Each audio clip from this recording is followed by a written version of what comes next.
O'zbekiston Markaziy Osiyoning yuragida joylashgan boy tarix va madaniyatga ega bo'lgan mamlakatdir. Ming yillar davomida bu hudud Sharq va G'arbni bog'lab turuvchi eng muhim yo'llardan biri bo'lib kelgan. Ayniqsa qadimiy Silk Road orqali savdo, ilm-fan va madaniyat almashinuvi amalga oshirilgan. Shu sababli O'zbekiston hududi nafaqat savdo markazi, balki sivilizatsiyalar chorrahasi sifatida ham tanilgan.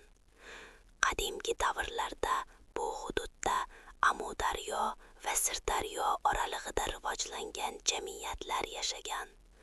Bu yerda dastlabki davlatlar paydo bo'lib, odamlar dehqonchilik, hunarmandchilik va savdo bilan shug'ullangan.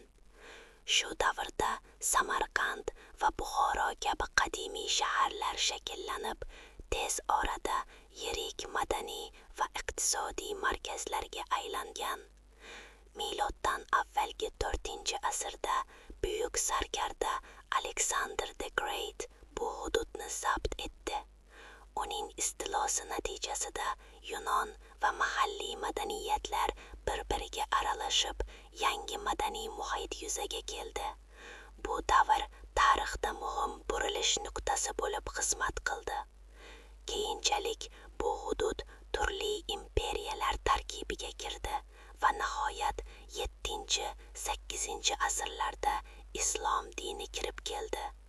Islom dini nafaqat e'tiqod sifatida, balki ilm-fan va madaniyat rivojiga ham katta ta'sir ko'rsatdi.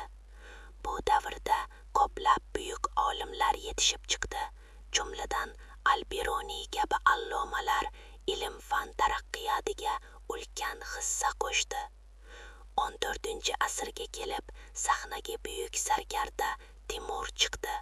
U qisqa vaqt ichida ulkan imperiya barpo etib, Samarqand shahrini o'zining poytaxtiga aylantirdi. Bu davrda me'morchilik, san'at va ilm-fan misli ko'rilmagan darajada rivojlandi. Samarqand dunyoning eng go'zal va rivojlangan shaharlaridan biriga aylandi. Timuriylar davridan so'ng bu hududda Shayboniylar sulolasi hukmronlik qildi.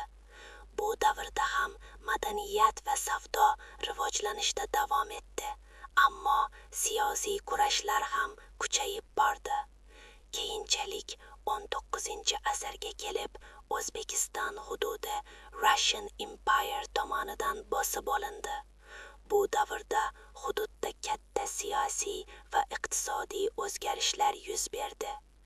1917-yildagi inqilobdan so'ng O'zbekiston Sovet Union tarkibiga kirdi.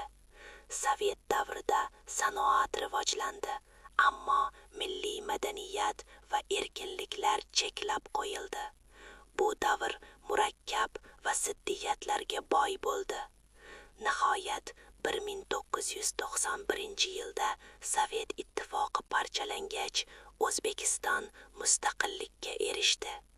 Bu tarixiy voqea mamlakat hayotida yangi davrni boshlab berdi.